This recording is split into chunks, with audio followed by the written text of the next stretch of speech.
ओम शांति। होली हंस में एक बार फिर से आपका स्वागत है, स्वागत है, स्वागत है।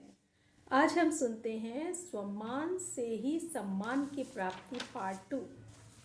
तो आज बाबा बिहार ग्रुप से विशेष मिलने आए हैं, बाकी सबसे भी मिलने आए हैं। तो सभी अपने को स्वराज्य अधिकारी समझते हो? स्वा का राज्य मिला या मिलने वाला है? स्वराज्य अर्थात जब चाहो जैसे चाहो वैसे कर्मेंद्रियों द्वारा कर्म करा सको। कर्मेंद्रिय जीत अर्थात स्वराज्य अधिकारी। ऐसे अधिकारी बने हो या कभी कभी कर्मेंद्रियां आपको चलाती हैं? कभी मन आपको चलाता है या आप मन को चलाते हो? कभी मन व्यर्थ संकल्प करता है या नहीं करता है? अभी अगर कभी कभी करता है तो उस समय स्वराज्य अधिकारी बनते हैं, कहेंगे राज्य बहुत बड़ी सत्ता है। राज्य सत्ता चाहे जो कर सकती है, जैसे चलना चाहे वैसे चल सकती है। यह मन बुद्धि संस्कार आत्मा की शक्तियां हैं। आत्मा इन तीनों की मालिक है। यदि कभी संस्कार अपनी तरफ खींच ले तो मालिक कहेंगे। तो स्वराज्य सत्ता अर्थात कर्मेंद्रिय जीत, जो कर्मेंद्रिय जीत है वही विश्व की राज्य सत्ता प्राप्त कर सकता है। स्वराज्य अधिकारी विश्व राज्य अधिकारी बनता है। तो स्वयं पर पहले राज्य करना है, अपनी कर्मेंद्रियों को कंट्रोलिंग पावर होनी चाहिए। तो आप ब्राह्मण आत्माओं का ही स्लोगन है कि स्वराज ब्राह्मण जीवन का जन्मसिद्ध अधिकार है। स्वराज्य अधिकारी की स्थिति सदा मास्टर सर्वशक्तिवान है, कोई भी शक्ति की कमी नहीं। स्वराज अधिकारी सदा धर्म अर्थात धारणा मूर्त भी होगा और राज्य अधिकारी अर्थात शक्तिशाली भी होगा। अभी राज्य में हलचल क्यों है? क्योंकि धर्म सत्ता अलग हो गई और राज्य सत्ता अलग हो गई है। अभी एक सत्ता हुई ना, बाबा कह रहे हैं, तो झगड़ा लगड़ा हो गया ना, एक सत्ता हुई ना, इसलिए हलचल है। ऐसे आप में भी अगर धर्म और राज्य दोनों सत्ता नहीं तो विघ्न आएंगे, हलचल मिलाएंगे, युद्ध करनी पड़ेगी। और दोनों ही सत्ता हैं तो सदा ही बेपरवाह बादशाह रहेंगे, कोई विघ्न आ नहीं सकता। तो ऐसे बेपरवाह बादशाह बने हो या थोड़ी थोड़ी शरीर की संबंध की परवाह रहती है? पांडवों को कमाने की परवाह रहती है, परिवार को चलाने की परवाह रहती है, या बेपरवाह रहते हैं? चलाने वाला चला रहा है, कराने वाला करा रहा है। ऐसे निमित्त बनकर करने वाले बेपरवाह बादशाह होते हैं। मैं कर रहा हूँ यह भान आया तो बेपरवाह नहीं रह सकते। लेकिन बाप द्वारा निमित्त बना हुआ यह स्मृति रहे तो बेफिक्र व निश्चिंत जीवन अनुभव करेंगे। कोई चिंता नहीं, कल क्या होगा उसकी भी चिंता नहीं। कभी कभी यह थोड़ी सी चिंता रहती है कि कल क्या होगा, कैसे होगा, पता नहीं, विनाश कब होगा, क्या होगा, बच्चों का क्या होगा, पौत्र धोत्रों का क्या होगा, ये चिंता रहती है।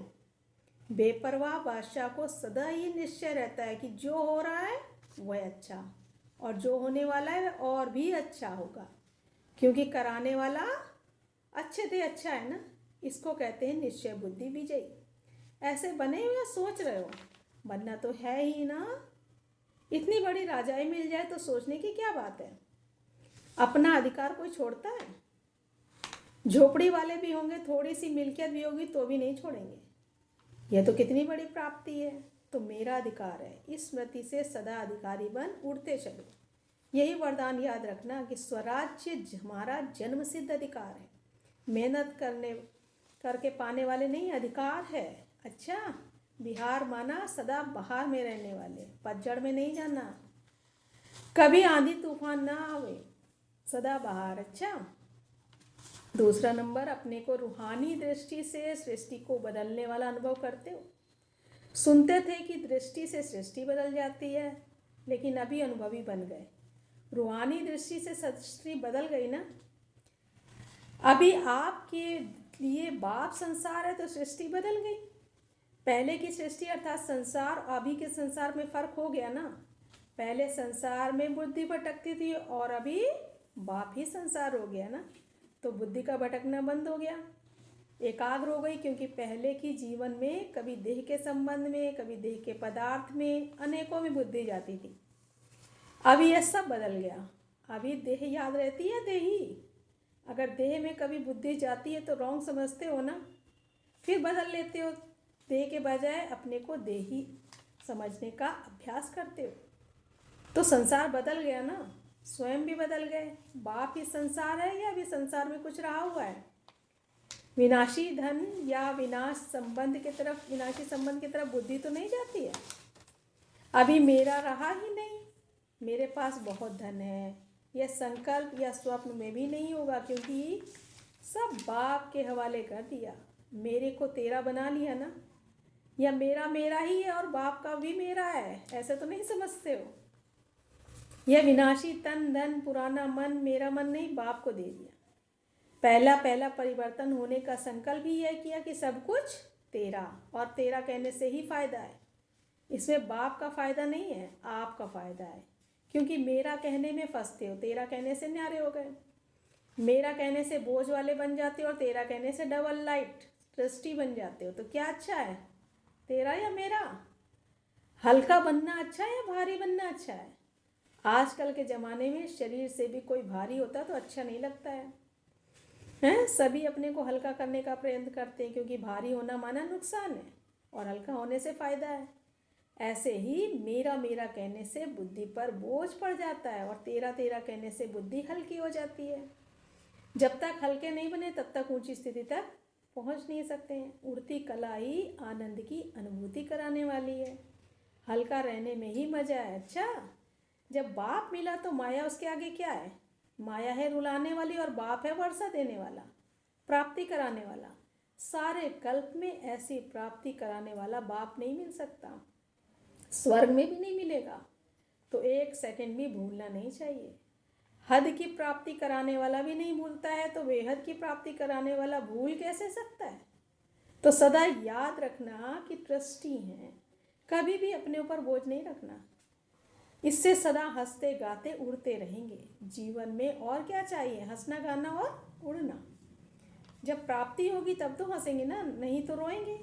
तो ये वरदान स्मृति में रखना कि हम हंसने वाले और उड़ने वाले हैं, सदा ही बाप के संसार में रहने वाले हैं, और कुछ है ही नहीं जहाँ बुद्धि जाए। स्वप्न में भी नहीं रोना है, माया रुलाए तो भी नहीं रोना। मन का भी रोना होता है, सिर्फ आंखों का रोना ही नहीं होता है। तो माया रुलाती है, बाप हंसाते हैं। सदा बिहार माना खुश रहने वाले, खुश बहार, और बंगाल माना सदा मीठा रहने वाले। बंगाल में मिठाइयाँ अच्छी होती है ना, बहुत वैरायटी होती है। तो जहाँ मधुरता है वहाँ ही पवित्रता है, बिना पवित्रता के मधुरता आ नहीं सकती। तो सदा मधुर रहने वाले और सदा बहार खुश बहार रहने वाले। अच्छा, टीचर्स भी खुश बहार को देख करके सदा बहार में ही रहती है ना। अच्छा, आज बाबा ने वरदान दिया है, सदा बहार के, सदा बाप के सम्मुख रह खुशी का अनुभव करने वाले अथक और आलस्य रहित भव। कोई भी प्रकार के संस्कार या सोमान को परिवर्तन करने में दिल शिकस्त होना या अलबेलापन आना भी थकना है, इससे अथक बनो। अथक का अर्थ है जिसमें आलस्य न हो। जो बच्चे ऐसे आलस्य रहित हैं वे सदा बाप के सम्मुख रहते हैं और खुशी का अनुभव करते हैं। उनके मन में कभी दुख की लहर नहीं आ सकती, इसलिए सदा सम्मुख रहो और खुशी का अनुभव करो। स्लोगन है, सिद्धि स्वरूप बनने के लिए हर संकल्प में पुण्य और बोल में दुआएं जमा करने चलो। सिद्धि स्वरूप बनने के लिए हर संकल्प में पुण्य और बोल में दुआएं जमा करते चलो। तो आज बाबा ने कितनी अच्छी मुरली सुनाई कि स्वमान से ही सम्मान। तो अपने स्वमान में रहो। बाबा ने बहुत सारे स्वमान दिए हैं, उनकी लिस्ट बनाइए और हर रोज़ एक स्वमान लेके चलिए, तो ज़िंदगी खुश बहार हो जाएगी। अच्छा, ओम शांति।